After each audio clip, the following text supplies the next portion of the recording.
तो city updates आपके साथ में शेयर करने से पहले इस वक्त वेलकम करते हैं हमारे ब्यूरो चीफ कराची। हमारे साथ मौजूद हैं अशरफ भाई, अस्सलाम वालेकुम, और उनके साथ मौजूद है अब्दुल रऊफ साहब। अस्सलाम वालेकुम sir, welcome to the show. इन लोगों से बात करने से पहले कुछ सिटी अपडेट्स शामिल करते हैं, और डेफिनेटली जब ये लोग बैठे हुए हैं तो इनसे फिर हम बात भी करेंगे कि पानी का जो बिल है वो अब बोझ नहीं रहेगा, और इसके अलावा चीनी जो है उसकी कीमतें कहाँ जा रही हैं और क्या कुछ हो रहा है। तो सबसे पहले सिटी अपडेट्स, खाना तो आपने पकाना ही होगा, तो दाल की खबरें, और दाल के हवाले से आपको बताते हैं कि भाई आज क्या रेट्स हैं स्टैटिक कमीशन कराची के। तो दाल मूंग जो है वो 409, इसके अलावा दाल चना जो है वो 369 है, इसके अलावा दाल मसूर जो है वो 295 है, फिर दाल साबुत मसूर जो है वो है 279, एंड वी हैव दाल माश जो है वो 525 है, और फिर उसके बाद वाइट चना जो है वो 369 है, देन ब्लैक चना 299 है, और रेड लोबिया जो है वो 600 है, यानी 600 है, और वाइट लोबिया जो है वो 409 है। तो ये तो मैंने आपके साथ में शेयर किया कि ये सिटी अपडेट्स हैं। अच्छा जी, आज जो फ्लाइट ऑपरेशंस हैं वो क्या रहेंगे, कौन सी फ्लाइट जो है वो चले जाएगी टाइम पे, कौन सी मनसूख होगी या क्या कुछ है, ये मैं आपको बता देती हूँ कि तकनीकी और ऑपरेशनल वजूहात के बायस आज कराची से रवाना होने वाली 7 परवाजें जो हैं वो मनसूख हैं। कराची से लाहौर सरीन एयर ER 522 और 524 मनसूख हैं। फिर उसके बाद कराची से इस्लामाबाद सरीन एयर ER 502 मनसूख है। फिर कराची से लाहौर एयर सियाल की परवाज़ PF 145 मनसूख है। फिर उसके बाद कराची से इस्लामाबाद एयर सियाल की परवाज़ PF 123 ये मनसूख है। And then we have Karachi से दुबई एमिरेट्स की परवाज़ जो है वो EK 609 मनसूख हो गई, और कराची से मस्कत सलाम एयर की परवाज़ भी मनसूख हो गई है। और सेल्स कहाँ पर लगी है और कहाँ जाके जो है वो आप सस्ती चीज़ें, सस्ते कपड़े ले सकते हैं। ये जनाब फर्स्ट स्टेप पर सेल है, और शूज़ बड़े ज़बरदस्त होते हैं, यहाँ से आप अच्छे शूज़ ले सकते हैं, और यहाँ के शूज़ जो हैं अगर 30% पे मिल रहे हैं तो नॉट बैड, तो जल्दी कीजिए, देर ना हो जाए। And then we have insignia जो कि 50% है, फिर उनसे है जो कि 70% है, फिर सर्विस पे जो है सेल है 30%। और चिकन के प्राइसेस आपको हमारी स्क्रीन पर मिल जाएंगे, अवेलेबल होंगे कि क्या क्या प्राइसेस हैं, फिर अंडों के प्राइसेस भी आपको पता चल जाएंगे। इसके अलावा जो सोने की कीमतें हैं उस हवाले से भी थोड़ा सा आपको अपडेट कर देते हैं कि सोने की कीमत में फ़ी तोला 100 रुपये इजाफे से 2,92,400 रुपये की नई बुलंद तरीन सतह पर पहुंच गया है। तो ये सिटी अपडेट्स जो कि मैंने आपके साथ में शेयर की, and we have our guest Ashraf भाई और अब्दुल रऊफ साहब। अशरफ भाई, ये क्या मतलब खुशखबरी भी कह सकते हैं इसको, अल्टीमेटम भी कह सकते हैं कराची वालों के लिए कि पानी का बिल। अच्छा, जब कल अशरफ भाई ने मुझे बताया ना कि भाई ये एक डेवलपमेंट स्टोरी है, और ये स्टोरी है, ये एक ब्रेकिंग न्यूज़ है कराची वालों के लिए। अशरफ भाई, यकीन करें, मैं 2-4 लोगों से पूछा, उन्होंने कहा पानी का बिल तो हम भरते ही नहीं है, ये क्या है। तो अशरफ भाई, वाकई में ये क्या है? ये तो आप कुछ नया ही ले आएंगे। अच्छा देखें, सब हम देखें, कराची जो मेगा सिटी है, सबसे बड़ी आबादी वाला शहर है। सही, मतलब मरदमशुमारी से जो हम कहते हैं 2 करोड़ की है, लेकिन जो लोग अनरजिस्टर्ड हैं तो लगाएं तो 3 करोड़ की आबादी है। कराची में 35 लाख मकानात हैं जिसकी बिलिंग होती है गैस की, बिजली की, और 35 लाख मकानात पर पानी के बिल भी जाते हैं, जैसे फ्लैट्स भी हैं, घर भी हैं। अब आप उनको देखें कि वो कितना बिल देते हैं। जब मेयर कराची का मतलब ये पूरा उनकी टीम आई, इससे पहले आप यकीन करें कराची से माहाना 1 अरब रुपए की बिलिंग रिकवरी होती थी पानी के बिल में। अब इसमें सीवरेज का भी है, पानी का भी, अब निज़ाम समझना होगा। तो उसके बाद अब जो मेयर कराची ने, और वो चेयरमैन हैं कराची वाटर बोर्ड कॉरपोरेशन के मुर्तज़ा वहाब साहब, तो उन्होंने इक़दामात उठाए, और इक़दामात उठा के मुख्तलिफ इलाकों में पानी दिए। तो सब आप हैरान होंगे, 1 अरब की रिकवरी पता है कहाँ पे पहुँच गई है? महीना 2 अरब पे। उसके साथ उन्होंने एक प्लानिंग की है कि एक डिस्काउंट स्कीम दी है, खुसूसी रैद जिनके ड्यूज़ हैं उनको जो है 30 अप्रैल तक की सहूलत दी है कि अगर आपके पानी के वाजिबात हैं, आप यकमुश्त एक साथ पे करते हैं, तो 35% की आपको डिस्काउंट दे दिए। यानी 10,000 का बिल है, 35% यानी 60, तो आपका ड्यूज़ क्लियर हो जाएंगे। उसके बाद जो मुख्तलिफ इकसात का भी रखा है, 1 साल तक आप 15 इकसात भी कर सकते हैं, उस पर 10%। मसला ये है कि कराची में पानी कहाँ से आता है? एक हबडैम से आता है। अब एक हालीजी से जो पिपरी से होता है वो पंपिंग करते हुए 123 किलोमीटर दूर से पंपिंग करते हुए कराची में 1 गिलास पानी जो पहुँचता है, इट विल कॉस्ट, और हम समझते हैं कि फ्री का पानी है। अब ये है कि अगर आपको पानी चाहिए, पानी के निज़ाम को बेहतर करना है, तो यहाँ के लोग हैं, क्योंकि आप बिजली का बिल देते हैं, गैस का बिल देते हैं, तो आपको पानी का बिल भी देना होगा, क्योंकि इस वक्त जो वाजिबात हैं वाटर बोर्ड के इलेक्ट्रिक पे वो अरबों रुपए हैं। वो कैसे देंगे? क्योंकि मोटरें चलती हैं, पानी पंप करके कराची भेजा जाता है, अब वो अरबों लेकिन अशरफ भाई लोगों के लिए तो ये एक तरह की ऐसे बात हो जाएगी ना कि लोग तो ये कहेंगे कि भैया पानी का बिल की नई कहानी कहां से आ गई, ये क्या ले आए? क्योंकि देखें लोगों को समझाना, लोग बिजली, गैस और दीगर जो वाजिबात हैं उनसे इतने परेशान हैं, और अब ये अगर इस तरह से कहा जाएगा, आपको लगता है लोग इसको डाइजेस्ट करेंगे? आई डोंट थिंक सो कि ये पीपल जो है act accordingly, I don't think so. देखें सबा, मैं बताऊं, मैं दुबई या कुवैत की बात करूं जहां पे मैं गया भी हूं, और रऊफ भाई भी हैं बताएंगे, वहाँ एक आता है यूटिलिटी का ना, सही। अब वहाँ पानी का, बिजली का, गैस का और आपके जो म्युनिसिपल चार्जेस हैं, एक बिल आता है। सही। अगर आपने वो नहीं भरा ना तो कंप्यूटराइज है सिस्टम, ठक ठक ठक ठक सारी चाबियां बंद हो जाएंगी, गैस बंद, बिजली बंद, ठीक है, पानी बंद। ये नहीं कि आपको वॉल कर बनना, क्योंकि सारा इलेक्ट्रॉनिक है वहाँ पे ना। सही। मिडिल ईस्ट की बात कर रहा हूँ। और अगर आप कनाडा में जाएं वहाँ पे भी है कि अगर आप एक बिल नहीं पे करेंगे तो आप डिफॉल्ट में आ जाएंगे, आपकी सप्लाई बंद हो जाएगी। रऊफ भाई हैं, इनकी बेटियां भी बाहर हैं, मेरी बहनें बाहर हैं, आपके भी जानवर, उनसे पूछें आप। तो ये निज़ाम है, अगर आप आपके पे बिल हैं, ये लाइबिलिटी है आपको भरनी है। अगर हम नहीं भरते, अब जिन्होंने सारी जिंदगी पानी का बिल ही नहीं भरा, मैं उन लोगों की तरफ से बात कर रही हूँ, वो बेचारे क्या करें, वो कहाँ जाए? पे तो करना पड़ेगा। जी जी जी बिल्कुल कर रहा हूँ।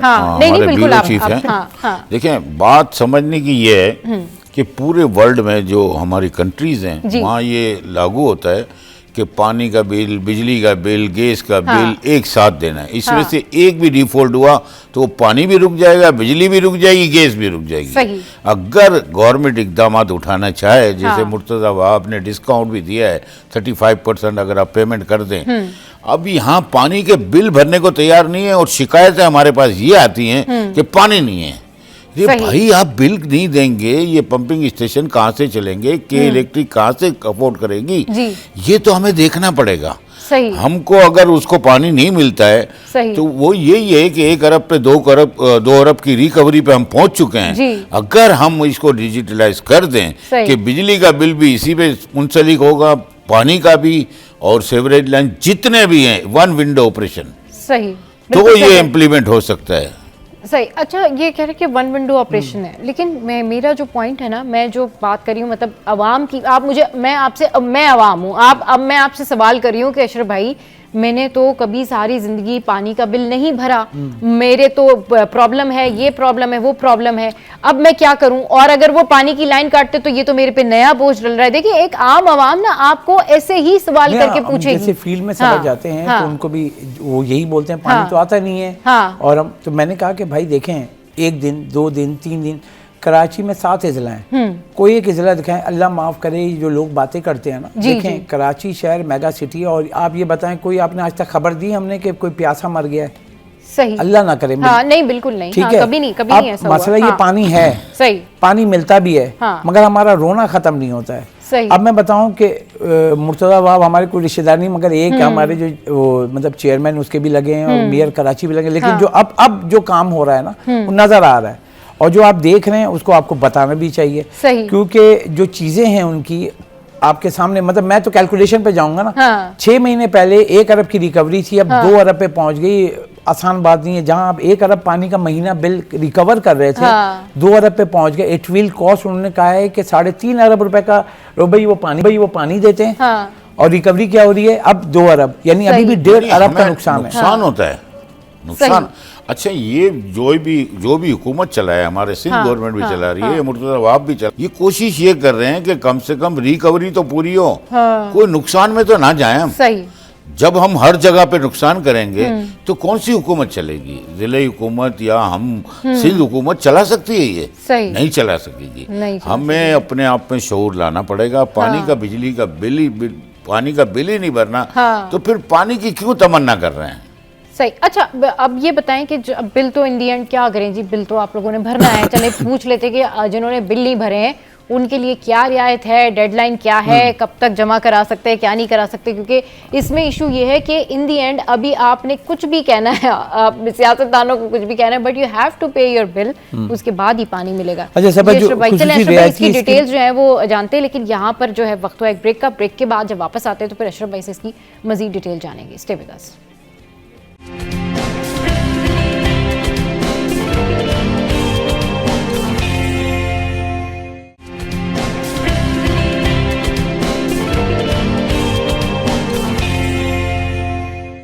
Welcome back. तो जनाब, कराची की अवाम, कराची के मारो, कराची के परेशान हाल लोगों, एक और बम गिरने को तैयार है। अशरफ भाई जरा बता रहे डिटेल, भाई क्या रियायत हो सकती है और क्या रियायत नहीं हो सकती। जो मुर्तज़ा वहाब साहब जो हैं उन्होंने एक ऐलान किया है कि वाटर बोर्ड के जो सारिफीन हैं अपने वाजिबात जो हैं, बक़ियाजात हैं, जो ड्यूज़ हैं, हाँ। उसकी अब खुसूसी रियायती स्कीम की तारीख में भी तौसीह कर दी और कहा है कि 30 अप्रैल 2025 तक वो अपने वाजिबात की अदायगी रियायत स्कीम के तहत दे सकते हैं। सही। पहली रियायत क्या है, बहुत यकमुश्त अदायगी, यानी कि अगर 10,000 की पेमेंट आप एक साथ पे करते हैं, वहाँ जाएँ वाटर बोर्ड, वो उसको 35% यानी 10,000 के बजाय 3,500 का डिस्काउंट दे देंगे आपको।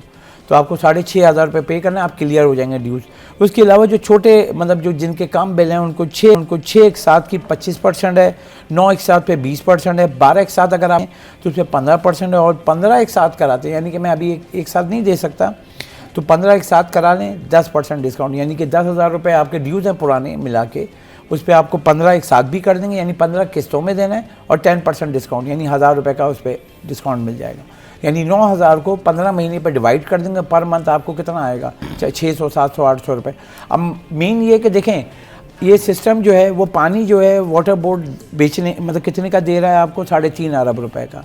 रिकवरी अब कितने की हो रही है, 2 अरब रुपए की। 1.5 अरब का हर महीने नुकसान है, यानी उसमें गवर्नमेंट हुकूमत सिंध पैसे दे रही है, पता है कि ये सारे ड्यूज के पैसे। अब मसला ये है कि अगर आप जो चीज़ इस्तेमाल कर रहे हैं उसकी फुल पेमेंट कर देंगे तो आपकी सहूलत अच्छी होगी, तो आपको पानी की सप्लाई पूरे शहर में मिलेगी टोटल। मगर उसके लिए क्या है कि अगर आपको कोई चीज़ चाहिए, देखें इस दुनिया में मेरा एक सिंपल सा फार्मूला है कि इस दुनिया में कोई चीज़ भी फ्री नहीं है, ना पानी ना कुछ। आप देखें ना, पानी भी चल रहे हैं इलेक्ट्रिक पंपिंग से आ रहे हैं, इट विल कॉस्ट। आप आ रहे हैं सफ़र करके, इट विल कॉस्ट। आप भले आप बस से आए, गाड़ी से आए, तो हर चीज़ की पे है, आपको करना पड़ता है। कोई चीज़ दुनिया में फ्री नहीं है। इवन के अगर हम ऊपर अल्लाह को प्यारे हो जाते हैं तो अभी मैं आपकी बात को मैं तायद करूंगा कि मरने पे भी कब्र के चार्जेस हैं, कफन है, आप वो सब चीजों को नोट करें कि देखें। अशरफ भाई, इशू पॉइंट इज दैट कि सबको रेस करना पड़ेगा। हाँ, जब जो कराची के जो अवाम है, ठीक है, अब ठीक है, अशरफ भाई ने बता दिया कि भाई अगर आपने इतनी इंस्टॉलमेंट पे करना है तो आपको इतना जो है वो कंसेशन मिल जाएगा, ये सारा कुछ है।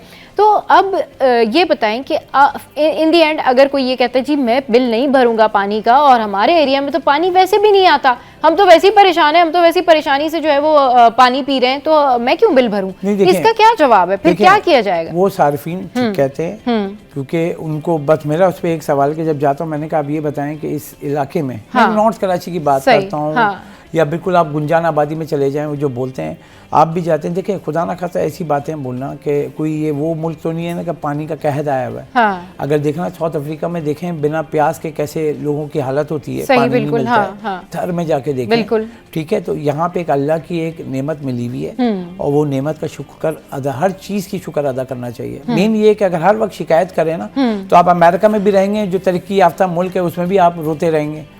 अगर आप उस मुल्क में जाके रो रहे हैं तो इस मुल्क में भी जिंदगी भर रोएंगे। आपको अल्लाह ताला ने नेमतें दी हुई हैं और उसका शुक्र अदा करें, हर वक्त हमें शुक्र अदा करना चाहिए। अब देखें, मेरा ये सिंपल है, अगर आप बोलें कि बिजली की बिल नहीं दें और चोरी करें और बोले मैं ठीक हूँ, तो आप रॉन्ग हैं, ठीक है। अब यहाँ पे पानी और गैस चोरी कर रहे हैं तो दूसरे का हक मार रहे हैं। अब बिजली में क्या होता है, बिजली आप मैं पे कर रहे हैं और ये चोरी कर रहे हैं, तो हम उसकी मैं आपसे ये कहता हूँ कि आप आबादी देखें पाकिस्तान की, या कराची की आबादी देखें, 3 करोड़ की आबादी है। बिजली चोरी हमने करनी है, पानी की बिल हमने नहीं भरना है। तो आप मुझे उस पर अच्छी मुस्बित राय कहाँ से, कोई सोच तो लाए अपनी। अब तनकीद बराए तनकीद, उससे काम नहीं चलता है, हमें बदलना पड़ेगा।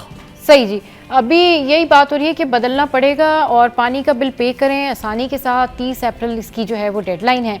अगर आप 30 अप्रैल तक मैनेज कर लेते तो इसमें आप ही लोगों के लिए आसानी है, क्योंकि अनटिल एंड अनलेस आप जब बिल पे करेंगे तो उससे फिर बाकी लोगों के लिए भी आसानी होगी, कराची की डेवलपमेंट के लिए भी आसानी होगी, और ये मेरे ख्याल में आगे इन फ्यूचर आप ही लोगों के लिए जो चीज़ें बेहतर होंगी। अच्छा अशरफ भाई, अब कुछ बात कर लेते हैं हम कि भाई ये जो कराची में अब चीनी की कीमत है, इसमें मुसलसल इजाफा हो रहा है, और आई कैन से कि ये ख़बरें तो आनी ही थी।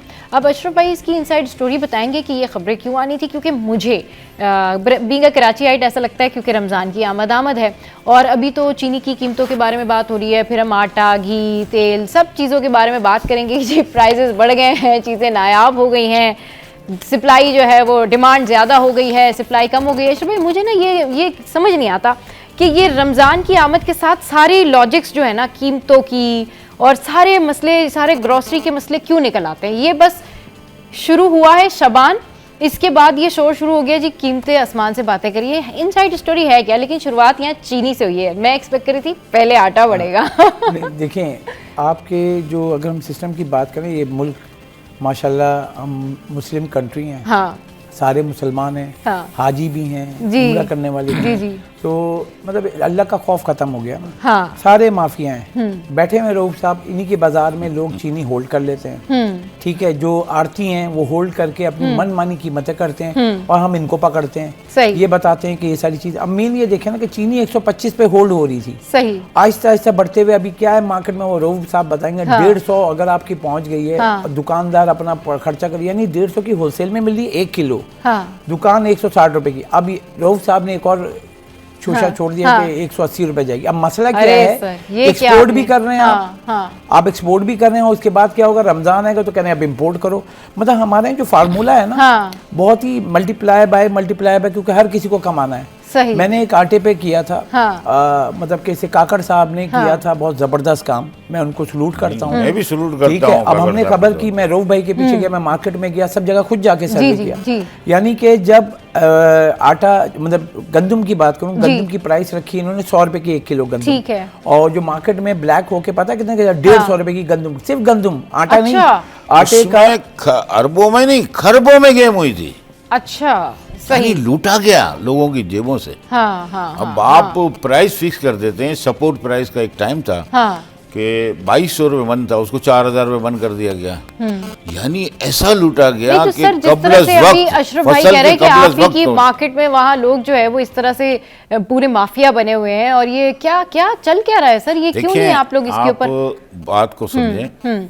ये शुगर हम चिल्ला रहे हैं जी, और हमारी एक बदनसीबी है जी कि हम जब मीडिया पे शोर शराबा होता है तो मैं अपनी वाइफ या मेरी बेटियां हैं, जी, वो बोलेंगे शुगर है ना वो महंगी थी हुई है, महंगी हो गई है, अच्छा। चलो 1 किलो की 5 किलो ले लो। अच्छा, और डिमांड खुद बढ़ा देते हैं पब्लिक कि महंगी हो रही है, हाँ। प्याज महंगी होगी तो चलो 5 किलो ले लो। ये हमारा कॉन्सेप्ट अब चेंज होना चाहिए।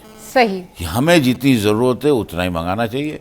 देखें चीनी की जो कॉस्ट आती है ना, हाँ। जब गन्ना क्रेशिंग होता है, जी 40 किलो आप गन्ना लगा लें, राइट। 40 किलो का मन होता है जी जी 450-400 रुपये मन, जी, उस पर 4 किलो की रिकवरी होती है, राइट। तो 100 रुपये किलो इनको चीनी पड़ती है। हाँ इसमें इनकी बिजली फ्री होती है जो छिलके से बनती है और देते भी हैं। सही। अब मुझे बताएं कि इस पे हम 5 रुपए इनके एक्सपेंसिस भी दे दें और मोलासीज अलग बचता है जो हम एक्सपोर्ट करते हैं, तो हमें ये बताएं कि ये 105 और 18% GST, ठीक है।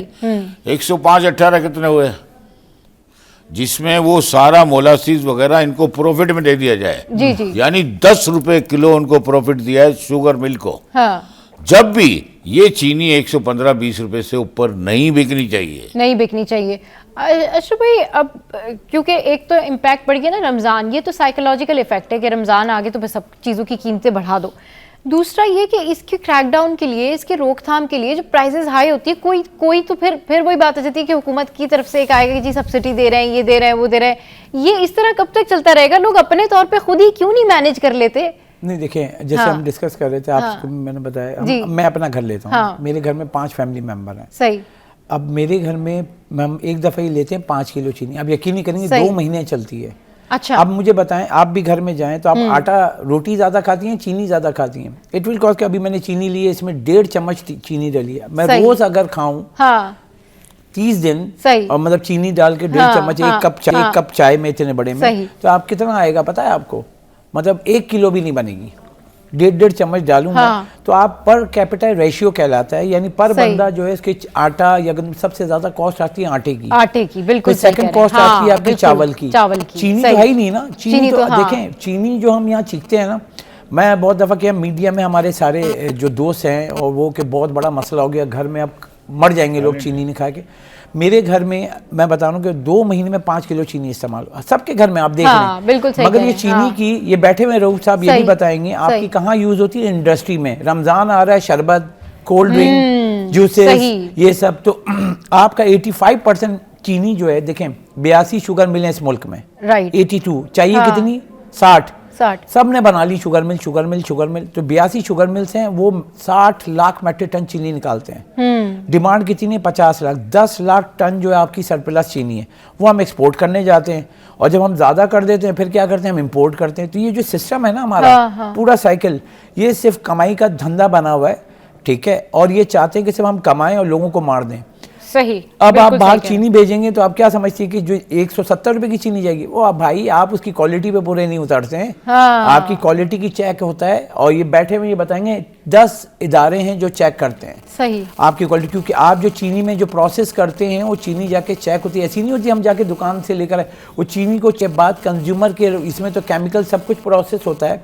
सही। हम तो यहाँ ऐसी जाते हैं, चीनी ले लेते हैं। बाहर जब जाएंगे आपको पूरा ह्यूमन हेल्थ का WHO के उसके हिसाब से आपको प्रोसेस करके चीनी टेस्ट होती है, फिर जाती है। हमारे यहाँ तो चावल भी ऐसी ले लो, चीनी भी ले लो, कोई चेक एंड बैलेंस नहीं। मगर यहाँ पे जब चीनी देते हैं तो आप ये देखें ना, मतलब कि जो 50 लाख मेट्रिक टन 100 रुपए की लगा, अभी चीनी कितनी की है शुगर मिल की, एक्स मिल बता रहा हूँ 150 रुपए की। कितना कमाते हैं आप, सोच है आपकी, अरबों रुपए। किसकी जेब से जाता है, अवाम की। बिल्कुल ठीक कह रहे हैं। अब आप जो सिस्टम है ना, इसको क्या कैसे ठीक करना पड़ेगा, एक तो माफिया को पकड़े, एक आढ़ती को पकड़े। अब ये बैठे हुए ये खुद चीनी थोड़ी बना रहे हैं भाई। जी। ये जब शुगर कार्टर बनता है, जब बड़े लोगों की मिले हैं ये, मैं उनका नाम नहीं देता, सही। आप ये सट्टा माफिया कहाँ से आती है? ये पहले भी, पिछले साल भी सरगर्म थी, और ये जनरल आसिफ मुनीर और अनवारुल काकड़ के दौर में ये मेरी मीटिंग हुई थी, तो मैंने यही कहा था कि आसमान पे देख रहे हैं लोग, गरीब आदमी परेशान हैं। आटा मुझे पता है 150 और 160 रुपए किलो बिका था, जिस पे स्टिक उठाई गई थी, और चीनी 178 की सिर्फ 115 में पहुंच चुकी थी। जब तक क्रैकडाउन नहीं होगा, गोदामों पे छापे नहीं लगेंगे, 1 लाख कट्टे यहाँ से बरामद हुए, वहां से 2 लाख, ये हम किस नहज पे आ गए हैं? रमजानुल मुबारक का बाबरकत महीना, आप ये समझ लें 5.5 लाख टन नॉर्मल खपत होती है, लेकिन रमजान में ये 11 लाख टन की खपत होगी।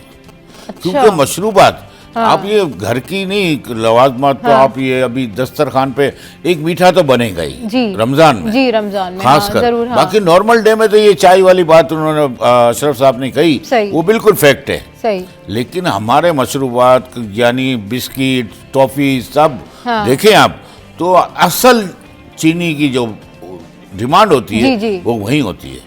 सही। अच्छा अशरफ भाई, जिस तरह से बात करें ना रऊफ साहब कि भाई जो डिमांड होती है असल वो वही होती है, लेकिन जो दीगर चीज़ें होती हैं वो फिर ज़्यादा जो है ना वो डिस्टर्बिंग होती है, या फिर वो उनका प्रेशर ज़्यादा होता है। तो फिर ये तो आवाम का नाम लेके तो बिला वजह जो है वो बात करने वाली बात है। ये जो शुगर मिल माफिया है, इनके ऊपर भी क्रैकडाउन होना चाहिए। जिस तरह से उन्होंने कहा गोदामों पे छापे मारे हैं, जो ये जखीरा अंदोजी करते हैं, ये तमाम चीजें करते हैं, इन पे क्यों नहीं क्रैकडाउन होता फिर? आप ये बताएं, लोगों के व्हाट्सएप ग्रुप बने हुए हैं, ठीक है जी। अब आपको ये भी पता है कि हर आदमी डरता है नाम देने पे। अब तो नाम भी शाया हो रहे हैं, नाम भी बताए जा रहे हैं।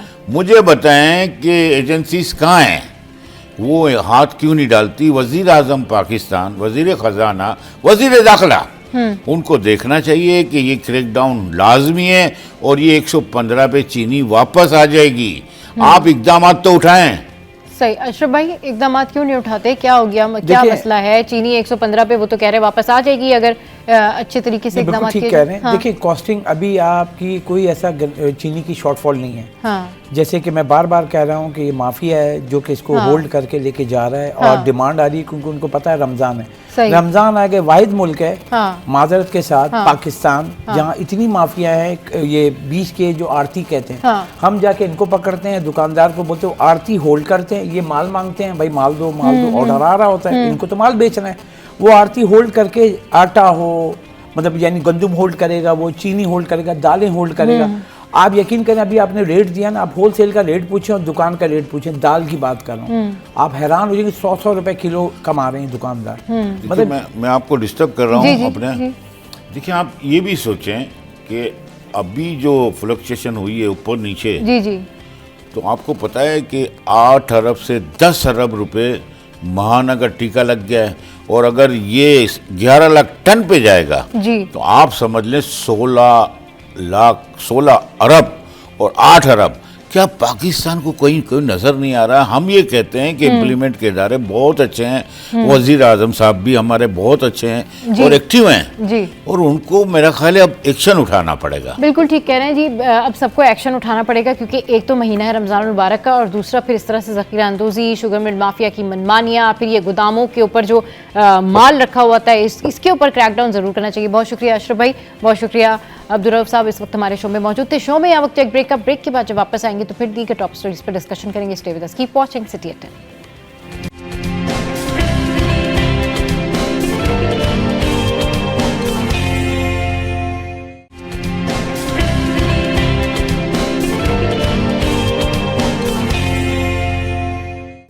Welcome back. तो जनाब, इस वक्त हमारे साथ स्टूडियोज़ में एक बहुत ज़बरदस्त सिंगर मौजूद हैं, जो कि काफ़ी अरसे से जो है वो सिंगिंग के इस पैशन में है, इस काम में है। इनसे बात करते हैं। अस्सलाम वालेकुम, और इनका नाम है रेहान हुसैन। अस्सलाम वालेकुम सर, कैसे हैं आप? वालेकुम अस्सलाम, बिल्कुल ठीक ठाक, आप सुनाएं? मैं बिल्कुल ठीक ठाक। ये बताएं कि अभी जिस तरह आप ब्रेक में बता रहे थे कि आप जो है वो जुनैद भाई के साथ भी थे और काफ़ी टाइम से जो है वो आप ये सिंगिंग कर रहे हैं, तो ये आपने मतलब कब से कंटिन्यू किया हुआ और स्टिल अभी भी आप सिंगिंग कर रहे हैं? जी बिल्कुल, अभी भी मैं कर रहा हूँ। अच्छा। और बस साथ साथ मेरा ये है कि इसके साथ साथ बीइंग अ प्रोफेशन मैं एडमिनिस्ट्रेशन भी देखता हूँ। अच्छा, सही। और साथ साथ जो है शोज़ वगैरह बिल्कुल कर रहा हूँ।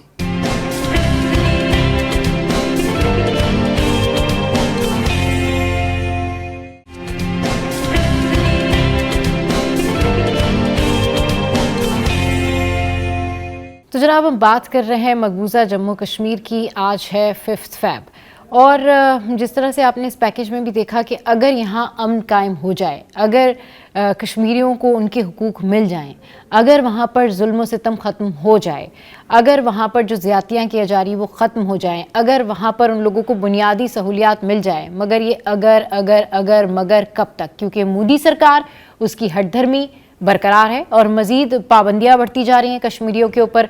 मज़ीद जो है इक़दामात किए जा रहे हैं कि कश्मीरी जो हैं अपने बुनियादी राइट्स जो हैं वो खो दें, पैलेट गन का इस्तेमाल, या फिर वहाँ पर जितनी ज़्यादा वहाँ पर पाबंदियाँ हैं, जितना ज़्यादा वहाँ पर उन लोगों को एक सर्टन काइंड ऑफ एटमॉस्फेयर में रखा जा रहा है, उसके बाद कश्मीर में लोगों की जो मेंटल कंडीशन है वो भी अब ख़राब होना शुरू हो गई है। उसके लिए भी बुनियादी तौर पर जो कहना चाहिए OPDs हैं वो भी नहीं है। तो कोई ऐसी चीज़ नहीं है जो कश्मीरियों को मैसर हो, सिवाय इसके कि वो एहतजाज करें, सिवाय इसके कि वो अपने हक़ के लिए लड़ें या आवाज़ बुलंद करें। मगर हम कश्मीरी भाइयों के साथ उनके शाना बशाना खड़े हैं और आखिरी दम तक हम उनके साथ ही हैं। तो जनाब, इस पर बात करने के लिए आज के दिन की मुनासबत से हमारे साथ इस वक्त मौजूद हैं डॉक्टर हसन औज, जो कि सोशल एक्टिविस्ट भी हैं, और उनके साथ हैं लैला परवीन, जो कि चेयरपर्सन हज़ारा मूवमेंट पाकिस्तान और मेंबर भी हैं पीपल्स पार्टी की। तो अस्सलाम वालेकुम, वेलकम टू द शो। और रेहान भाई उनके साथ मौजूद ही हैं। अच्छा मैम, अभी जिस तरह से ये जो करंट जो सिचुएशन चल रही है और जो स्टैट्स आते हैं कश्मीर से और जो खबरें आती हैं वो बड़ी परेशान कुन खबरें हैं, क्योंकि जितना ज़्यादा मोदी सरकार इसको बड़ा ये पॉजिटिव दिखाने की कोशिश करती है कि जी सब अच्छा है, लेकिन उनके हुकूक सल्ब कर लिए, और फिर उनके साथ जिस तरह का ट्रीटमेंट किया जाता है वो जो है वो नाकाबिले बयान है कि वहाँ पर लोगों के साथ में जो उनके बुनियादी राइट्स हैं वो भी उनको नहीं दिए जा रहे। तो इस पर क्या कहेंगी? क्या अक़वाम मुत्तहिदा में मतलब इसमें तमाम ह्यूमन राइट्स को जो इनकी जो काउंसलिंग होती है, या फिर जो ह्यूमन राइट्स की जो जितनी भी ये चीज़ें बनी हुई हैं, कमेटीज़ बनी हुई हैं, इनको किस तरीके से आगे गो थ्रू करना चाहिए? इस मसले को पाकिस्तान को किस तरह से उजागर करना चाहिए? बिस्मिल्लाहिर्रहमानिर्रहीम। कश्मीर के हवाले से देखें, अगर हम शुरू से देखें तो वहाँ हमारे अपने ही लोगों के दरमियान हमारे अपने ही लोग थे, चाहे वो अब्दुल्ला शेख हों या हमारे दूसरे हैंड पे हमारे जो है अपने एक दूसरे लीडर भी थे, मैं नाम थोड़ा सा मेरे जहन से निकल गया। नेहरू ने एक पॉलिसी चलाई स्टार्ट से ही, और उसके बाद जब पाकिस्तान की तकसीम हुई उस वक्त भी वहाँ नाजायज़ किया गया लोगों के साथ, और जो बाउंड्री जब अनाउंस होनी थी उसमें भी हमारे साथ बहुत ज़्यादती हुई, जिसकी वजह से ये सारा मामला स्टार्ट हुआ। Abdullah Sheikh basically being a Muslim बहुत सारे लोग उन पे बड़ा ट्रस्ट करते थे, जो कि उन्होंने नेहरू के साथ मिलकर ये चीज़ हमारी जो सोच के बरखिलाफ की और ये हो गया। खैर उसके बाद पाकिस्तान आज तक एक अपने उस बात पे स्टैंड करता है कि कश्मीर जो है वो पाकिस्तान का अटूट हिस्सा है, या कश्मीर जो है वो पाकिस्तान का हिस्सा है। अच्छा, उसकी बहुत सारी चीज़ें और पूरी दुनिया देखती है कि जब पाकिस्तान और हिंदुस्तान का जो बंटवारा हो रहा था, हिंदुस्तान मतलब भारत और पाकिस्तान का, तो उस वक्त जो बेसिक चीज़ें थी उनमें सबसे पहली चीज़ थी मजहबी तौर पर और कल्चर जो है वो उसको देखते हुए जो इलाके थे वो डिवाइड किए गए थे। तो कश्मीर जो है वो पाकिस्तान का ही हिस्सा उसको बनना था और वो कश्मीर जो है पाकिस्तान के ही हिस्से में आना था। सही। लेकिन यह ना हो पाया। सही। उसके बाद आप में सब हम लोग देख रहे हैं कि किसी तरह जो कश्मीरी है खास तौर पे, पाकिस्तान भी बहुत कुछ करता है लेकिन एक लिमिट में रह के हमें करना होता है। सही। बहुत सारी चीजें ऐसी है कि हम जाके हम नहीं चाहते कि कोई जंगो जदल का माहौल हो या खून खराबा हो। इस चीज से बचने के लिए हमने अक़वाम मुत्तहिदा में कई बार करारदाद अपनी भेजी, उनको अपने जो हमारे एम्बेसडर्स थे, हमारे जो सफ़ीर थे, जो वजीर ख़ारजा थे, हमेशा और हर दौर में तकरीबन कश्मीर के हवाले से आवाज़ उठाई गई। लेकिन अफसोस की बात यह है कि जहाँ बात आती है मुफादात की, वहाँ अक़वाम मुत्तहिदा भी खामोशी हो जाती है। सही। अक़वाम मुत्तहिदा में जो ममालिक मौजूद हैं वो सबसे पहले ये देखते हैं कि हमारी किस मुल्क से ज़्यादा जो है वो फ़ायदे वाबस्ता है या अंडरस्टैंडिंग है। सही। तो इसकी वजह से पाकिस्तान जो है वो आवाज़ जो उठनी चाहिए, और जिस तरह पूरी दुनिया में जो तंजीमें हैं ये अक़वाम मुत्तहिदा स्पेशली उसको इस पे काम करना चाहिए, उसने काम नहीं किया। सही। अभी भी बहुत वक्त, अभी भी आप देखें हमारी जो वहाँ की नई नस्ल है, सोशल मीडिया का दौर है, लेकिन किस तरह सोशल मीडिया से दूर रखा गया, मीडिया से दूर रखा जा रहा है। कश्मीरियों की जो असल हालत है वो अब मैं और आप आज भी नहीं जानते। अभी इस वक्त वहाँ क्या हो रहा है वो आप और मैं या कोई भी नहीं जानता। वहाँ इतनी सख्तियां और इतनी पाबंदियां हैं। हाँ। देखिए हम तो इस चीज पे बिलीव करते हैं कि इंशाल्लाह पाकिस्तान एक दिन कश्मीर को अपने साथ मिला लेगा, या उसको वो जो तसल्लुत है भारत का उसे इंशाल्लाह आज़ादी दिलवा देगा। हमारी कोशिशें तो ये हैं।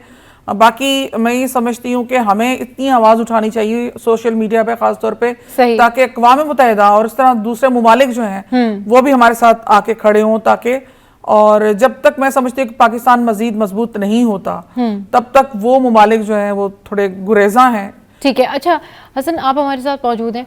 हसन, ऑब्वियसली ये एक ऐसा इशू है जिसके ऊपर हर पाकिस्तानी ये चाहता है कि कश्मीरी जो अवाम है उनको इंसाफ मिले, बुनियादी सहूलियात मिले, उनके मुतालबात माने जाएं।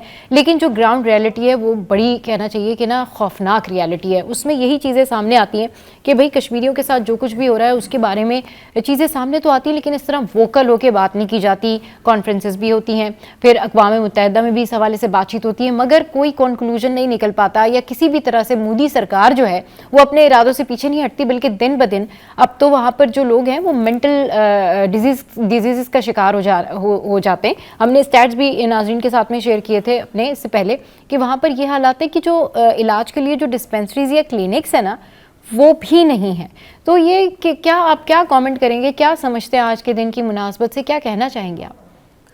एक तो ये मौजू ऐसा है, इतना हसास है और इतना संजीदा मौजू है कि जिस पे हम कुछ भी बोलें एक तो दिल दुखता है। सही। अगर देखेंगे पाकिस्तान ने कश्मीर पे राइट जो क्लेम किया है और इंडिया जो क्लेम करता है राइट, तो इन दोनों में से कौन सही है ये बहस तो हमेशा से चलती रहेगी। सही। असल चीज़ है कि लोग क्या चाहते हैं। हाँ। सबसे अहम चीज़, किसी भी इलाके के लोग जो हैं वो क्या चाहते हैं, उन्हीं के हिसाब से फैसला होना चाहिए। अब कश्मीरी क्या चाहते हैं, आपको पता है यूनाइटेड नेशंस के रेजोल्यूशंस हैं कि हक खुद इरादियत उनको दिया जाए डेमोक्रेसी के तहत, उनका रेफरेंडम करा के। सही। तो उसमें पहली शर्त ये आ जाती है जहां हम मसले में फंस जाते हैं कि पाकिस्तान अपने ट्रूप्स आज़ाद कश्मीर से अपना जो ये लोग कहते हैं कि जो आज़ाद कश्मीर जो हमारा गिलगित बल्तिस्तान जो है उधर इंडिया का हिस्सा है वो, और उधर पाकिस्तान यहाँ पर काबिज है, तो पाकिस्तान पहले इसको खाली करे। ये यूनाइटेड नेशन की रेजोल्यूशन कह रही है पहले पाकिस्तान उसको खाली करेगा, उसके बाद उनको इन्फॉर्म करेगा कि हमने खाली कर दिया है गिलगित बल्तिस्तान और कश्मीर का इलाका, आज़ाद कश्मीर का। उसके बाद फिर इंडिया अपनी ट्रूप्स हटाएंगे और उसके बाद रेफरेंडम होगा। अब ये चीज़ कौन बराबर कराएगा कि अगर पाकिस्तान अपने जिस इलाके पे अभी 1/3 कश्मीर पे पाकिस्तान जो है अपने पास उसने रखा हुआ है कि अगर वो हटाता है फौजें तो उधर से पेशरफ्त नहीं होगी। तो मसला ये कि वो जो हम रेजोल्यूशन की जो बात करते हैं वो बहुत ही अधूरी बात है। वो रेजोल्यूशन बहुत आउटडेटेड है, बहुत ऑब्सोलीट हो चुकी है और उस रेजोल्यूशन में तो उसी वक्त इतने अश्कालात थे कि जिसपे वो इम्प्लीमेंटेशन हो नहीं सकती। क्योंकि आप एक पार्टी को कह रहे हैं कि आप यहाँ से पूरा हट जाएं, फिर दूसरी हमें इन्फॉर्म करें, फिर दूसरी पार्टी फिर हटेगी। दूसरी पार्टी ने तो वैसे ही नाजायज कब्जा कर लिया था। तो आप इस बात को कैसे वो मेक श्योर करेंगे? आप जूनागढ़ की अगर हम बात करें, जूनागढ़ की रियासत में अगर यही बात रूल अप्लाई करें कि जो उधर का हेड ऑफ स्टेट होगा वो किसके प्रिंसली स्टेट किसके साथ जाना चाहेगी। जूनागढ़ तो पाकिस्तान के साथ उनका जो था सरदार जाना चाहता था, लेकिन उधर की आवाम हिंदू थी मेजॉरिटी और उन्होंने बगावत करके या मसला ये कि वो ये हिस्ट्री भी झुटला देते हैं। मतलब बताने का मकसद ये कि नहीं कि अगर जूनागढ़ की रियासत के लोगों ने चाहा कि हम पाकिस्तान के साथ नहीं जाएंगे और इस तरह हैदराबाद दक्कन के लोगों ने जब उधर के लोगों ने कहा कि हम यहाँ आएंगे, लेकिन इंडिया ने नहीं होने दिया। तो जब कश्मीरी अवाम ये कह रही है भले कि उधर महाराजा ने जो है साइन कर दिए थे उस पर इंडिया के साथ, लेकिन लोग तो ये नहीं चाहते थे ना। तो लोगों की मर्जी देखी जाएगी। जब आपने जो अपना राइट जूनागढ़ पे क्लेम किया उसी रूल के तहत तो कश्मीर हमारा बनता है। तो लेकिन इसके बावजूद असल चीज ये है कि कश्मीर के जो मसले के लिए पाकिस्तान को बहुत ही स्ट्रांग लॉबिंग करनी पड़ेगी। अफसोस की बात यह कि हमारे मुसलमान ममालिक भी हमारे साथ इस मौक़िफ़ पे हमारे साथ डटे हुए नहीं हैं। हम बहुत कमजोर मौक़िफ़ पे खड़े हुए हैं, लॉबिंग प्रॉपर नहीं है। इंडिया ने बहुत स्ट्रांग लॉबिंग की है। आप इमेजिन करें कि वो बहुत कोशिश कर रहा है कि परमानेंट यूनाइटेड नेशंस का मेंबर बन जाए इंडिया। अगर जिस दिन भारत वो मेंबर बनता है तो फिर कश्मीर तो हमारे हाथ से बिल्कुल ही चला गया, क्योंकि उसके पास वीटो राइट आ जाएगा। तो एज यू नो कि पाकिस्तान जो है मतलब 35% कश्मीर पे वो है, बाकी 55 पे इंडिया है और 15% चाइना के पास है। मैं समझता हूँ China is a very important catalyst and cofactor that can actually change the dynamics of the course. China और मुस्लिम ममालिक जितनी भी हैं, अगर ये लोग मिलके इंडिया को प्रेशराइज करें किसी सॉल्यूशन की तरफ जाने के लिए, हम ये नहीं कह रहे कि वो हमारे पास आए या वो उधर जाए, what ever the people decide, Kashmiris जो डिसाइड करते हैं क्योंकि कश्मीर उनका है तो लेट देम डिसाइड। लेकिन उस डिसीजन को उनको फ्रीली एक्सरसाइज करने के लिए चाइना को अपना रोल अदा करना पड़ेगा, क्योंकि पाकिस्तान उस सूरत हाल में अभी फिट नहीं आ रहा है कि जहां वो अपनी पावर एग्जीक्यूट कर सके। हम लॉबिंग, उनकी लॉबिंग, इंडिया की लॉबिंग इतनी स्ट्रांग है हर जगह पे, यूनाइटेड नेशंस में हर जगह पे उन्होंने अपनी गलत बात को भी सही बनवा लिया है। ह्यूमन राइट्स वायलेशन किसी को नजर नहीं आ रही है कि किस तरीके से, जैसे आपने पायलट्स का जिक्र किया, इमेजिन करें the kind of pain, the kind of pain कि you are blinding the young generation. अच्छा, उन्होंने क्या देखा जिंदगी भर से घुटनज़दा माहौल। पुराने जमाने में तो मीडिया नहीं था तो हमें तो पता ही नहीं चलता था कौन क्या चल रहा है, जो अखबार में आ गया सही गलत हमने मान लिया। अब तो सोशल मीडिया का दौर है, अगर अब भी हम उनको आजाद नहीं करा सकते तो ये तो बहुत ही शर्मिंदगी की बात है। जैसे कि गजा में हुआ, गजा में पूरी दुनिया ने देखा है, दो के सब उनके साथ कुछ हेल्प नहीं कर पाए, लेकिन दुनिया को पता है कि कौन सही है कौन गलत है। लोगों को तो कश्मीर के बारे में पता ही नहीं है। आप मुसलमान ममालिक में जाके जरा पूछें कश्मीर का मसला क्या है तो they will not know Kashmir का मसला है भी या नहीं। बिल्कुल। चलिए जी, यहाँ पर वक्त तो एक ब्रेक का। ब्रेक के बाद जब वापस आएंगे तो फिर मजीद इस इशू पे डिस्कशन करेंगे। स्टे विद अस।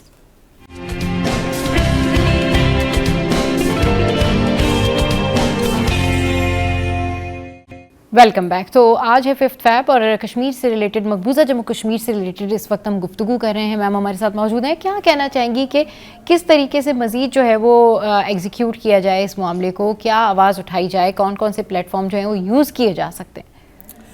देखिए, इस वक्त तो बहुत ज़रूरत है। कश्मीर की जो हालत है, कश्मीरियों की जो हालत है, चाहे वो मेंटली कहें आप या उनकी फिजिकली कहें, इस वक्त उनके पास फैसिलिटीज़ नहीं है ना उनको प्रोवाइड की जा रही है। एक्चुअली जब वो कश्मीरी जो है अपने हक से दस्तबरदार नहीं हुए जी, इस वक्त भारत का सबसे जो एक अज़ाइम जो उनके आप कहें खौफनाक वो ये है कि वो कश्मीरी अवाम को हर तरह से तोड़ना चाहते हैं, उनके इरादों को तोड़ना चाहते हैं। उन्होंने क्या कुछ नहीं किया, उनकी इज्जतों पे अटैक कर दिया। आज सूरत हाल ये है कि वहाँ पर रोजगार के भी मसाइल मौजूद हैं, सेहत के मसाइल भी मौजूद हैं। आप ये बताएं, उस माशरे में जो बच्चा परवान चढ़ रहा है वो क्या देगा, वो क्या बनेगा? चलें आप पाकिस्तान का ना सोचें, मैं ये कहती हूँ दूसरे जितने ही ममालिक हैं, लेकिन एक इंसानी हकूक की बुनियाद पे तो देखें कि वहाँ के लोगों के साथ क्या हो रहा है। आया उनको सही खाना मिल रहा है, या सेहत की जो सहूलियात है वो सही मिल रही हैं, या एजुकेशन कैसी है? देखिए वहाँ पर सब उन्होंने पूरे जो निज़ाम ज़िंदगी है इस वक्त कश्मीर में, वो सारा इंडिया ने सल्ब कर दिया है।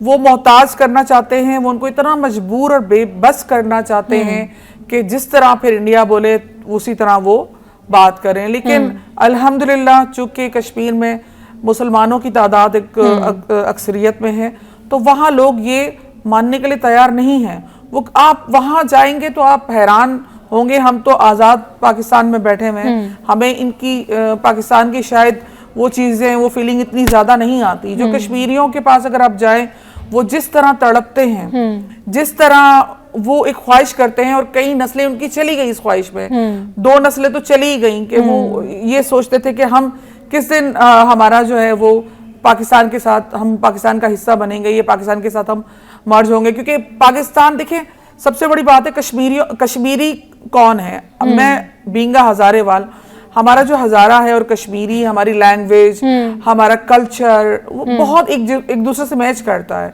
जबकि जो वहाँ के बेल्ट है उसमें ऐसी चीज नहीं है। वो चाहते हैं कि उनके जैसे रिश्तेदार हैं, उनके बहन भाई हैं, वो इस तरफ हैं, वो चाहते हैं कि वो एक हो जाएं और मिल जाएं। अब हमें इस वक्त सब जगह फोकस जो करना है वो उनकी पे करना है कि आया उनको चले ठीक है जी, आप उनको पाकिस्तानी एक्सेप्ट नहीं कर रहे या हम लोग उनको इंडियन एक्सेप्ट नहीं कर रहे, लेकिन वो इंसान तो है ना। बहसियत इंसान उनके साथ क्या हो रहा है, इस पे सोचने की जरूरत है, और पूरी दुनिया को इस बात पर सोचने की जरूरत है कि उनके क्या हकूक हैं और किस तरह उनको मुहैया किया जा सकते हैं। ठीक है हसन, वही बात जो अभी हम डिस्कस कर रहे थे ब्रेक में कि वहाँ पर जिस तरह से लोगों की मेंटल कंडीशन है और जो स्टैट सामने आ रहे हैं, ख़वातीन भी उनमें शामिल हैं, बूढ़े भी हैं उनमें, बच्चे भी हैं, तो देखिए कि जब किसी भी जगह पे मौजूद लोगों को, इतनी कम्युनिटी में आप इस तरह से मेंटल डिजीज़ हो रही हैं, कोई वहाँ पर OPDs नहीं है, इलाज नहीं है, तो उनकी जो पूरी जनरेशन है उसका होगा क्या? क्योंकि ये इस तरह की जो बातें उनके जो रिलेटिव्स मुल्क से बाहर होते हैं या उन तक वो खबरें पहुंचती हैं, तो वो बताते हैं कि वहाँ पर लोगों के साथ ये प्रॉब्लम है। वो कहते हैं हमारे पास तो इलाज की बेहतर सहूलत भी नहीं है, अगर हमारे साथ कोई जहनी मर्ज हो गया है या प्रॉब्लम हो गई है तो हम यहाँ तो कोई साइकेट्रिस्ट भी नहीं है, कोई माहिर नफ्सियात भी नहीं है जो उनको चेक कर ले, काउंसलिंग कर ले। ये सारा कुछ आप सोचें, इमेजिन करें कि रोज़ाना आपके पास इंटरनेट ना हो, रोज़ाना आपके ऊपर पाबंदियां हो, रोज़ाना आप खौफ में मुब्तला हों, तो आप अगर नॉर्मल कंडीशन में भी बैठे हैं तो आप स्ट्रेस में आने के बाद शायद आपको नींद आना बंद हो जाएगी, शायद आपसे खाना भी नहीं खाया जाएगा, आपके पास करने को कुछ नहीं है, लोग जॉबलेस हैं। सो ये तो एक अलग ही इम्पैक्ट पड़ रहा है वहाँ पे कि मतलब आपको फिजिकली भी जो है वो वहाँ पर बंद किया हुआ है, बिल्कुल आपको बाहर नहीं निकलने देते, उसके बाद आपको मेंटली भी जो है उन्होंने इस तरह से पजल करके रखा हुआ है। दिस इज आई थिंक ये इससे बड़ा जुल्म क्या होगा हसन? बिल्कुल, देखें ये तो हमेशा से उधर चल रहा था। 1989 के बाद जो है बहुत ज़्यादा उन पर अटैक, जिस तरीके से उनके साथ रखी गई सूरत हाल, वो बहुत ही खतरनाक थी। और उसके बाद 2019 के में जब आपको पता है 370 आर्टिकल जब एबॉलिश किया गया, तो उसके बाद तो उन्होंने कर्फ्यू लगाया, उन्होंने इंटरनेट ख़त्म किया, उधर उन लोगों को जितने भी उधर के जो सियासी ज़रा से भी पॉलिटिकली एक्टिव लोग थे उनको असीर कर दिया, सबको बंद कर दिया। अब ऐसी सूरत हाल में सोचें कि उधर आप जो कह रही हैं कि 5 साल से इंटरनेट नहीं है, 5 साल से, वो उससे पहले भी ये थे लेकिन उस शिद्दत के नहीं थे। OPDs क्या, अस्पताल क्या, उधर जहनी सेहत से पहले जिस्मानी सेहत नहीं, जहनी सेहत नहीं। और आप सोचें एक कौम डिवेलप हो रही है किस हालत जार में, जहां वो बंद है, मफलूज है आज के दौर में। ये पुराने जमाने में 50 साल पहले देखें तो चलो समझ में आता है कि वो आप अपडेटेड नहीं है, लेकिन आज के दौर में is the basic necessity of life, और आपने लोगों को उससे दूर रखा हुआ है, तो आप उनको अपाहिज बन रहे हैं। और ये अपाहिज लोग क्या करेंगे? क्या ये नफ्सियाती अमराज से जो जूझ रहे हैं ये लोग, डिप्रेशन, एंजाइटी के, तो क्या ये लोग खुदकुश बम्बार नहीं बनेंगे? क्या इनकी नस्लों में ऐसे लोग नहीं निकलेंगे जो कि इस सेपरेटिस्ट जो एक्टिविटी है इसको और इनहेंस करेंगे? इंडिया ही समझता है इस तरह करके उसने इनको आइसोलेट करके इनकी जो हक़ खुद इरादियत की जो एक अंदर जज्बा है उसको हम दबा देंगे, ऐसा नहीं है। और आर्टिकल 370 और 335A के खत्म करने के बाद अब उधर के बाहर दुनिया, इंडिया भर से लोग उधर प्रॉपर्टी भी खरीद सकते हैं, चीजें भी खरीद सकते हैं। इंडियंस जो है ये क्लेम करते हैं कि यहाँ तो हम प्रॉपर्टी खरीदेंगे और यहाँ पर जो जितनी भी जो ये प्रोडक्ट्स हैं, यहाँ पर जितने भी प्रोजेक्ट्स हैं वो अब हम कैरी ऑन करेंगे। तो ये इस रूल के बाद अब अलाउ हो गया, उससे पहले अलाउ नहीं था कि कोई आउटसाइडर कश्मीर में नहीं खरीद सकता था, लेकिन अब ये 2019 के बाद से ये हो गया है। अब जब ये होगा तो वो ये कहते हैं कि हम तो यहाँ पर जॉब अपॉर्चुनिटीज लेके आएंगे, यहाँ पर तो इन्वेस्टमेंट्स होंगी, यहाँ पर तो ये होगा, यहाँ पर तो सूरत हाल बेहतर होगी। और आप फेक प्रोपेगेंडा वीडियोस बना के कि भाई यहाँ पर सूरत हाल बेहतर हो रही है, एक दो यूथ को खड़ा करके कुछ सवाल पूछ लिया और बड़ा अच्छा दिखाया कि बड़ा अच्छा हो गया है, कोई अच्छी सड़क बना दी तो अच्छा हो गया है। आपने लोगों तो कैद जमूद का शिकार रखा हुआ है, उधर सियासी कैदी है, जो भी कोई बात कर रहा है तो उसको बंद किया हुआ है। और मैं बताऊं, जो जैसे मैडम ने एक बात की थी, बहुत ही खूबसूरत बात की थी कि शेख अब्दुल्ला इन सब ने धोखा दिया है। इन्होंने तो ये, इन लोगों को तो अपनी चीफ मिनिस्ट्री और प्राइम मिनिस्ट्री चाहिए होती थी, इन लोगों ने तो मुसलमानों को धोखा दिया है। उनका लीडर बन के, उनकी वजह से अपनी एक से बना के, and you are bargaining and playing in the hands of the Nehru and the Indian government BJP. तो आप तो असल में उधर के मुसलमानों को आपने धोखा दिया। और आपने किस तरीके से छोड़ा हुआ है, अभी भी महबूबा मुफ्ती जो है वो बयान दाग देती हैं कि भाई ये हो रहा है, ये हो रहा है, लेकिन मसला ये आ रहा है कि आपको तो अपनी परवाह है कि मैं चीफ मिनिस्टर बन जाऊं या मैं ये हो जाऊं, आपको उधर के मुसलमानों के हुकूक सलब करके ही तो मोदी सरकार आगे बढ़ी हुई है, चाहे उनमें कश्मीरी हो या फिर इंडिया में रहने वाले आम मुसलमान। उनका तो जो कहना चाहिए ना, कैंपेन, उनकी सक्सेस ही इसी बात से है क्योंकि वो इतना बीजेपी जो है वो इतना एक्सट्रीमिस्ट है। तो अगर वो मेरे ख्याल में थोड़ी सी भी इंसानियत की बात करेंगे तो शायद उनके लोग, अपने लोग ही जो है वो, उनके वोटर्स, उनके सपोर्टर्स, उनको ऐसा लगता है कि शायद वो उनकी हुकूमत ही चली जाएगी। उधर भी 2-3 यूनिवर्सिटीज हैं जहां ये बातें होती हैं, श्रीनगर और ये सब जो सूरत हाल उधर हो रही है। मैं एक और बात इधर ऐड करना चाहूंगा कि जिस तरीके से हम वो ये जो चीज नहीं हो सकती मोदी सरकार ने वो करके दिखा दी, जो 370 की वजह से एटलीस्ट हमें लगता था कि किसी तरीके से इनकी अटैचमेंट है। अब तो उन्होंने कोई स्टेट यूनियन के लेवल पे ले आए हैं कि आपकी तो अपनी कोई मर्जी नहीं चलनी है, मर्जी सारी हमारी चलनी है, सेंट्रल गवर्नमेंट की चलनी है। जब सेंट्रल गवर्नमेंट मर्जी चलाएगी, सारी चीजें आपके हाथ से जो चीजें थी वो भी छीन लेगी, तो आप तो कहीं एग्जिस्ट नहीं करते। और आप देखें ना कि जो स्ट्रगल रही है, जो कश्मीरियों की स्ट्रगल रही है, उनके जितने भी लीडर्स हैं, आप अगर आप नेम ले तो आपको पता चलेगा कि वो लोग कितने बहादुर रहे हैं। उन लोगों ने किस तरीके से जो है वो बात की है कश्मीरियों के हक के लिए। और उनके एक जबरदस्त लीडर थे सैयद अली गिलानी, उन्होंने बड़ी स्ट्रगल की और आखिर तक उनकी यही ख्वाहिश थी कि भाई पाकिस्तान के साथ जो है वो कश्मीर जाए और हम क्या चाहते हैं। अभी भी यासीन मलिक जैसे, बिल्कुल यासीन मलिक हैं, सैयद अली गिलानी जो है वो क्या कहा करते थे, क्या उनके थॉट्स थे, आपके साथ में शेयर करते हैं। वो तो अपनी हठधर्मी उसकी बरकरार है, वो तो बल्कि नए नए और भी लॉज आते जा रहे हैं और भी वहां पर चीजें बनती जा रही हैं। सिर्फ मोदी सरकार के अलावा आप ये देखें कि उधर की आवाम कैसे सोचती है। कश्मीर फाइल्स मूवी बनी कश्मीरी पंडित के हवाले से, कश्मीरी पंडित पे बड़ा जुल्म किया गया जैसे, और उस फिल्म ने 400 करोड़ कमा लिए। लोग उस प्रोपेगेंडा मूवी को इतना बड़ी ब्लॉकबस्टर बना रहे हैं। मुझे तो हैरत इस बात पे होती है, आपको कश्मीरी पंडित जो कि बहुत ही कम तादाद में जिनके साथ अगर हुआ है और यकीनन हुआ है, जो कुछ गलत हुआ है, लेकिन वो आप ये देखें वो हुआ क्यों है, किस रिएक्शन पे हुआ है। आप उनके 10,000 मार दें, आपका वो एक मार दें, आपके लिए बहुत बड़ा वो हो जाता है। आपने 10,000 लोगों को जो खानदान पैरिश के पैरिश कर दिया, आपको वो चीजें नजर नहीं आएंगी। ह्यूमन राइट्स वायलेशन जो आप कर रहे हैं वो आपको नजर नहीं आएगा। लेकिन थोड़ा सा अगर कश्मीरी पंडित के साथ जो हो गया, मेजॉरिटी उधर मुस्लिम नेशन है, मुस्लिम कौम है, आप उनसे उनकी शनाख्त नहीं छीन सकते, उनके अंदर से जज्बा ईमानी आप नहीं हटा सकते। मुझे अफसोस इस बात का कि 2019 के बाद से जो कैंपेन पाकिस्तानियों की तरफ से जानी चाहिए थी, स्टेट के हाथ बंधे हुए होते हैं। स्टेट अब पाकिस्तान जाके जंग नहीं कर सकता, खड़ा नहीं हो सकता, उधर इंटरनेशनल लॉज का पाबंद है वो, ना वो उस तरीके से वो बात कर आवाज ही उठा सकते हैं। जी जी, मैं यही बात करना चाह रही थी, जैसे भाई ने बताया कि 2019 देखिए हमें उस वक्त बड़ा स्टैंड लेना था, हमें उस वक्त बहुत कुछ करना था और हम कर सकते थे। लेकिन हम लोगों ने क्या किया कि 5 मिनट की खामोशी, हर जुम्बे को 5 मिनट की खामोशी, व्हाट इज दिस, क्या था ये। आपने कश्मीरियों के साथ इतना बड़ा मजा, आपको पता है कश्मीरी हमसे कितने मुतनफ्फिर हो गए इस बात पे। आपको पता है वहां के लोग जो कि हमारी तरफ एक आस भरी नजरों से देख रहे थे जब हमारी हुकूमत पाकिस्तान की तरफ से, बिल्कुल आप ठीक कह रही हैं कि बहुत आवाज उठानी चाहिए थी और आवाज उठाई भी गई। और इस हवाले से स्टिल पाकिस्तान यही चाहता है कि कश्मीरी अवाम की जो जद्दोजहद है, जो कश्मीरी अवाम के ख्यालात हैं, उनके थॉट्स हैं, जो उनकी कुर्बानियाँ, पाकिस्तान उनके साथ शाना बशाना खड़ा है। तो जनाब इस पर बात करने के लिए हमारे साथ हसन मौजूद थे और जो मैम हैं वो मौजूद थी लैला परवीन, आपका बेहद शुक्रिया। तो जनाब अभी शो में या वक्त एक ब्रेक का, ब्रेक के बाद जब वापस आएंगे तो फिर एक और अहम इशू डिस्कस करेंगे। आपने हमारे साथ रहना है। Stay with us, keep watching city at 10।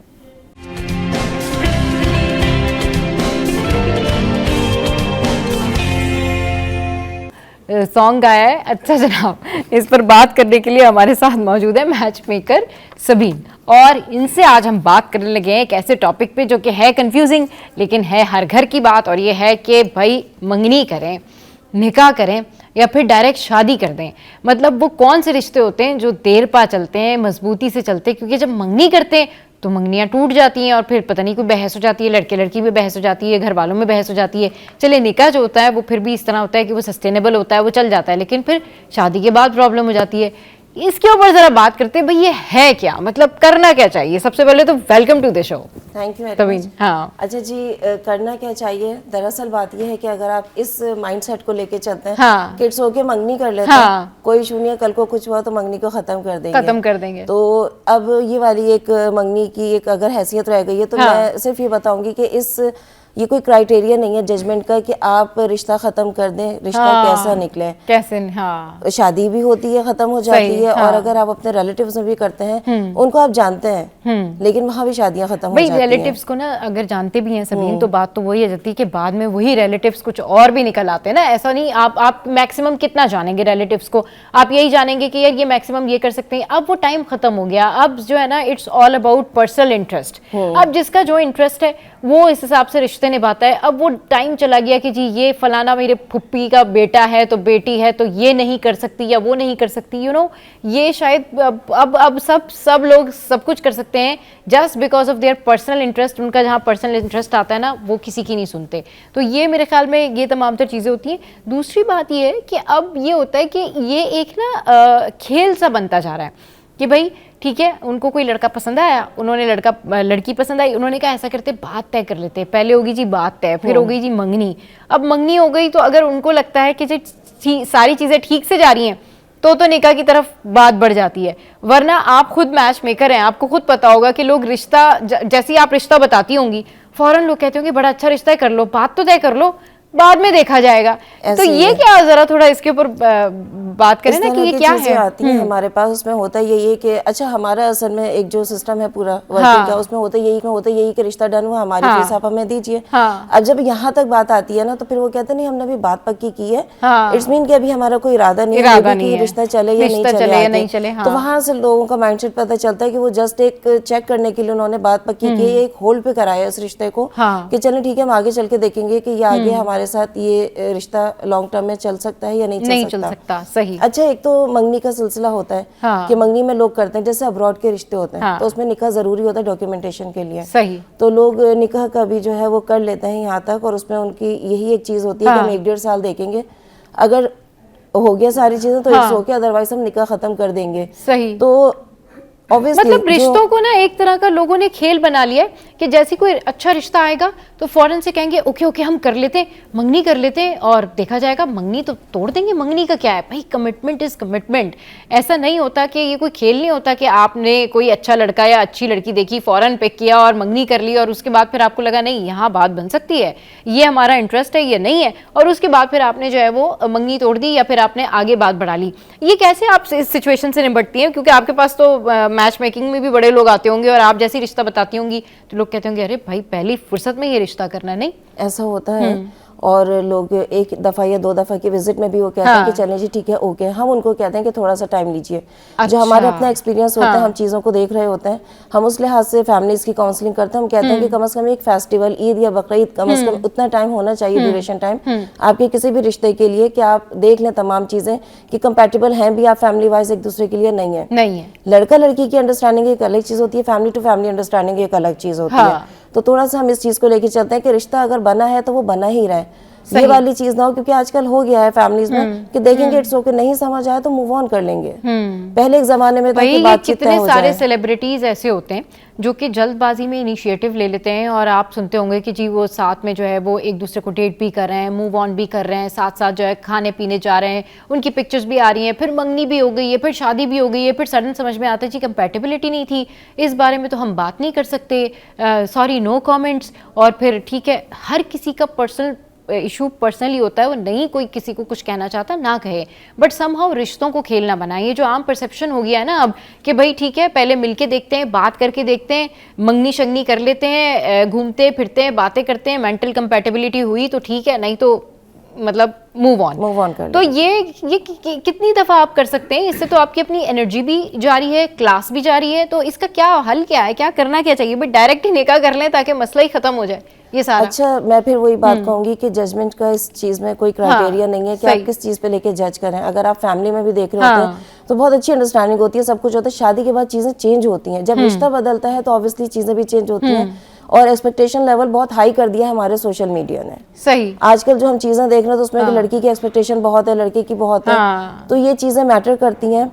थोड़ा सा इन सब चीजों पे हम भी काउंसलिंग कर रहे होते हैं अपने क्लाइंट्स की कि देखें, अगर शादी भी फौरन करते हैं तो आपने फैमिली को कितना जाना है। जब आपके पास लोग आते हैं तो आपको क्या कहते हैं कि भाई हमें कैसा रिश्ता चाहिए? एक वेल ऑफ लड़की है जिसकी क्या डिमांड होती है, यानी ऐसी लड़की है जो नॉर्मल लड़की है, उसकी क्या डिमांड होती है, भाई मुझे क्या किस तरह का बंदा चाहिए, कैसा रिश्ता चाहिए? मैं इस चीज में 2 कैटेगरीज आती हैं हमारे पास। एक जो कैटेगरी होती है वो ये थी कि अगर पढ़ी लिखी फैमिली है तो वो एजुकेशन को सबसे ज्यादा उस वक्त कंसीडर कर होता है कि एजुकेशन अच्छी होनी चाहिए, नो मैटर कि लड़का इस वक्त क्या कर रहा है। अभी उसने अपना करियर स्टार्ट किया, ऑब्वियसली वो आगे जाएगा, वो अपना कुछ अच्छा एक सेटअप कर सकता है। लेकिन कुछ फैमिलीज होती हैं उनको रेडीमेड चीजें चाहिए होती हैं। अच्छा, हाँ, जैसे उसमें ये होता है कि जॉब अच्छी होनी चाहिए लड़के की, उसे अच्छी होनी चाहिए। सेकंडली ये कि इतना अर्न करता हो, एक फिगर लिखा होता है उन्होंने प्रोफाइल में कि कम से कम इतना अर्न करता हो और अच्छे एरिया में वो रहता हो। सही, फैमिली छोटी मांगता है। यानी कब आपके पास इस तरह के रिश्ते नहीं आते कि दोनों लोग जो हैं वो अगर कोई मिडिल क्लास फैमिली है तो क्या है, भाई हमें मिडिल क्लास ही चाहिए, हमें शरीफ लोग ही चाहिए, या आपको मिडिल क्लास वाले भी या लोअर मिडिल क्लास वाले भी आके कहते नहीं हमें लड़का अमीर ही चाहिए, या लड़की जो है वो उम्र में हमें छोटी ही चाहिए, ऐसा कुछ होता है? दुनिया है, हर तरह की चीज है और बिल्कुल इस तरह के प्रोफाइल्स आ रहे होते हैं। इनफैक्ट ये भी आ रहा होता है कि नीली आंखों वाली लड़की चाहिए, क्योंकि और जो भाभियां आई हैं घर में उनकी भी कलर्ड आइज हैं, तो हमें कलर्ड आइज आएंगे। अब ये वाली डिमांड कौन रखता है? नीली आंखों वाली लड़की, नीली आंखों वाली चाहिए क्योंकि आगे जनरेशन में कलर्ड आइज होंगी। तो एक ये भी सबीना हमारे साथ मौजूद है और वो बता रही है रिश्तों की क्या क्या डिमांड है। अभी नीली आंखें आ गई हैं, इसके बाद पता नहीं क्या क्या आएगा। रेहान भाई हमारे साथ मौजूद थे। रेहान भाई आपका बहुत शुक्रिया। शो में यह वक्त है ब्रेक का। ब्रेक के बाद जब वापस आएंगे तो फिर आपके साथ में मजीद डिस्कशन करेंगे और सबीन से पूछेंगे कि नीली आंखों के अलावा और क्या क्या डिमांड आती है रिश्तों के लिए। हमारे साथ रहिए।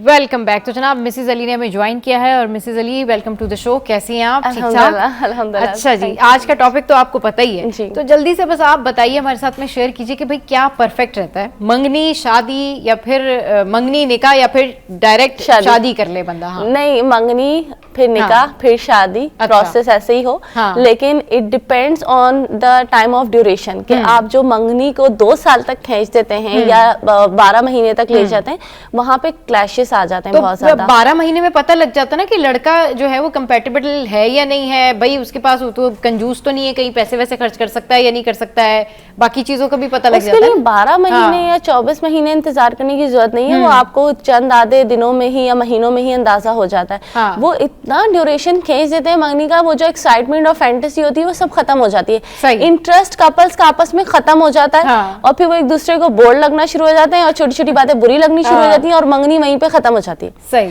निकाह एक बहुत बाबरकत चीज है, इस्लाम में भी है, लेकिन डायरेक्ट निकाह में ये होता है कि कपल्स के पास टाइम नहीं होता थोड़ी सी अंडरस्टैंडिंग को क्रिएट करने का, एक बाउंडिंग नहीं बन पाती लिमिटेड टाइम की वजह से। तो हम ये कहते हैं कि आप 3 महीने मैक्स मंगनी कर लें ताकि फैमिली आपस में बातें करें। मंगनी को ये भी तो फिर मंगनी का जो है वो एक तरीके से मिसयूज हो जाएगा ना, कि अब आप कितने रिश्तों में जो है वो चेक करते रहेंगे, मतलब कितने रिश्ते जो है वो आप डिटेक्टर लगा के मंगनी कर रहे हैं, आप फिर तोड़ रहे हैं, फिर उसको दोबारा से आप देख रहे हैं कि कोई और अच्छा। ये ठीक है, मंगनी करनी चाहिए, लेकिन डायरेक्ट मंगनी भी नहीं होनी चाहिए। हाँ, वही ना कि डायरेक्ट पहले आप थोड़ा सा अपना चेक कर लें, देख लें कि भाई जो रिश्ता है वो मुनासिब है या नहीं है, आप जैसे लोग हैं या नहीं है। अब आपके पास, जैसे मैं अभी सबीन से बात करी थी, वो मुझे बता रही थी कि भाई ये भी डिमांड आती है कि नीली आंखों वाली लड़की चाहिए। ऐसे ही। तो लड़कियों की क्या डिमांड आती है कि भाई कैसा लड़का चाहिए, जरा ये तो जरा देखिए, फाइनेंशियल स्टेबिलिटी की बहुत रिक्वायरमेंट है, क्योंकि आपको पता है सोशल मीडिया का दौर है, हर बंदा बहुत ज्यादा ओवर एक्सपेक्टिंग हो जाता है, रिक्वायरमेंट्स अपनी हाई कर देता है। और बाकी क्वालिफिकेशन वगैरह की, स्मॉल फैमिली की बहुत डिमांड्स आती है कि भाई कम लोग हों ताकि लड़की के ऊपर कम से कम जिम्मेदारियां आए और वो जाहिर सी बात है हंसी खुशी अपनी चीजों को मैनेज कर सके। तो रिक्वायरमेंट्स तो दोनों तरफ से आती हैं। तो लेकिन रिक्वायरमेंट तो फिर बैलेंस होनी चाहिए ना भाई, अगर फिर लड़की अगर पढ़ी लिखी है तो चले लड़का भी पढ़ा लिखा हो, ऐसा तो नहीं होता ना कि लड़का जो है वो उसके हिसाब से कंपैटिबल ना हो, लड़के ने कुछ पढ़ा ना हो लेकिन सिर्फ जेब में पैसे हों और फिर वो ये सोचे कि जी मुझे कोई भी अच्छी लड़की मिल जाएगी। तो अच्छी लड़कियां जो होती हैं वो इतनी आसान नहीं होती कि जी आप जो है वो पैसों से जाएं और रिश्ते कर लें। मेरे ख्याल में उनके पास दिमाग भी होता है और उनके पास ये थॉट भी होता है कि जी अगर मैं पढ़ी लिखी हूँ तो बेशक कम पैसे वाले से मैं कर लूंगी लेकिन मैं कम से कम किसी पढ़े लिखे नहीं करूंगी। फिर यही वजूहात होती है जो बाद में फिर रिश्ते जो है वो टूटने की तरफ जाते हैं। बिल्कुल ऐसे वो भले निकाह हो या मंगनी हो, वहाँ पे फिर इंसान खुल के सामने आ जाता है और फिर उनको होता है ये तो मिसमैच है, तो वहाँ पे आके जो है ना वो प्रॉब्लम्स शुरू हो जाती हैं। तो ये प्रॉब्लम है। सबीन, आप बता रही थी हमें कि भाई ये प्रॉब्लम्स होते हैं, क्या क्या आपको लगता है कि मंगनी में या फिर क्या प्रॉब्लम होते हैं, या फिर रिश्ता आया और बस डायरेक्टली आपने शादी की डेट दे दी, शादी कर ली, वही रिश्ता कामयाब है? क्या लगता है आपको?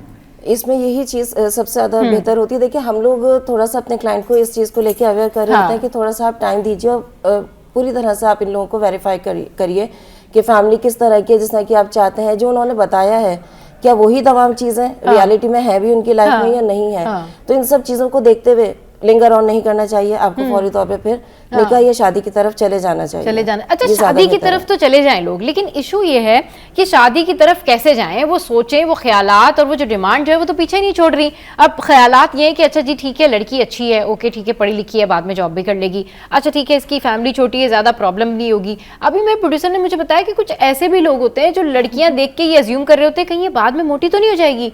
मतलब अब अगर इतने ख्यालात रख के आप रिश्ते करेंगे तो रिश्ता तो नहीं होना फिर मिसेस अली, फिर ये तो मतलब तो यही होता है नॉर्मली, तो यही होता है जो लड़कियां ये देखती हैं कि हमारा रिश्ता हमारे मोटापे की वजह से नहीं हो रहा, तो वो उस थोड़ा सा वक्ती तौर के लिए अपने आप को नॉर्मल वेट पे ले आती हैं। और जून की शादी होती है और फिर जाहिर सी बात है वो उनका एक होता है प्री प्लान, वही होता है जाहिर है, फिर वो वापस से ऐसी हो जाती है। फिर आपको पता है शादी के बाद इतनी रिस्पॉन्सिबिलिटीज औरत के ऊपर आती है, नए घर और नई चीजों को, कि वो फिर उस तरीके से अपनी चीजों को मेंटेन नहीं कर पाती, तो वहां पे भी कॉन्फ्लिक्ट्स आते हैं। सही कह रही है, बिल्कुल मेंटेन नहीं कर पाती, कॉन्फ्लिक्ट्स आते हैं। भाई आपने रिश्ता करना है, मंगनी करनी है, निकाह करना है, शादी करनी है, जो भी करना है, नियत अपनी साफ रखें और नियत जो है वो रिश्ते की रखें, नियत जो है वो ख्वाहिशात की ना रखें कि जी लड़का बाद में ये हो जाएगा तो पहले वो हो जाएगा, अच्छा अभी इतना कमाता है बाद में कहीं कंजूस ना हो जाए, अच्छा ठीक है इसकी फैमिली क्या है, कितना देता है कितना नहीं देता। इन चीज़ों से जो है ना वो ज़रा दूर रहें, रिश्ता करें अपने जैसे लोगों में करें, जैसे आप हैं वैसे करें, अपने से अच्छे बेहतर लोगों में भी करें, लेकिन नियत जो है